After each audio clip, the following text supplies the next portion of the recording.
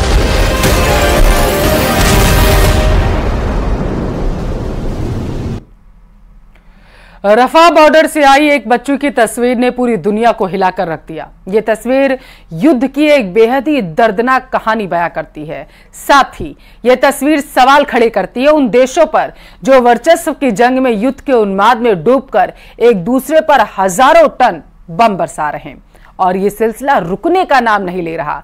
इसी बीच Kim Jong Un ने nuclear drill जो थी पूरी की है। दुनिया पर परमाणु युद्ध का खतरा और ज्यादा इससे बढ़ गया।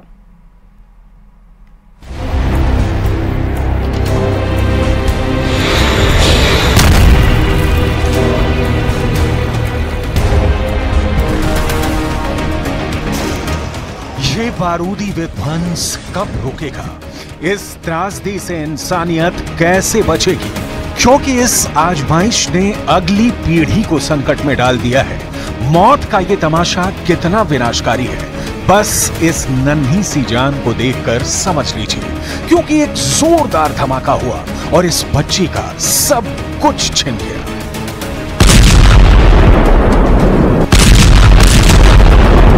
ये वो बच्ची है जिसे अपनी मां का दूध भी नसीब नहीं हुआ। इस बच्ची के अंदर इतनी भी ताकत नहीं कि ये रो सके, अपनी मां को बुला सके, जो अपने सीने से इसे लगाकर चुप करा सके, अपनी ममता इस पर लुटा सके। जानते हैं क्यों? क्योंकि इस बच्ची को जन्म देने से पहले ही इसकी मां की सांसें रोक दी गई। खुद को सर्वश्रेष्ठ साबित करने की जंग में लगी इस दुनिया के बम बारूद ने इसकी मां को मार दिया। ये बच्ची भी शायद ही इस दुनिया में सांस ले पाती।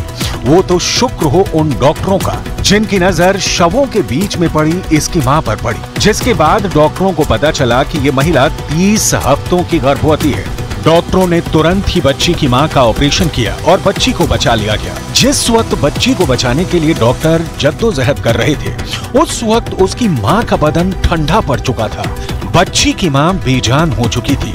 सांसों ने उसके शरीर का साथ छोड़ दिया था। वो मर चुकी थी।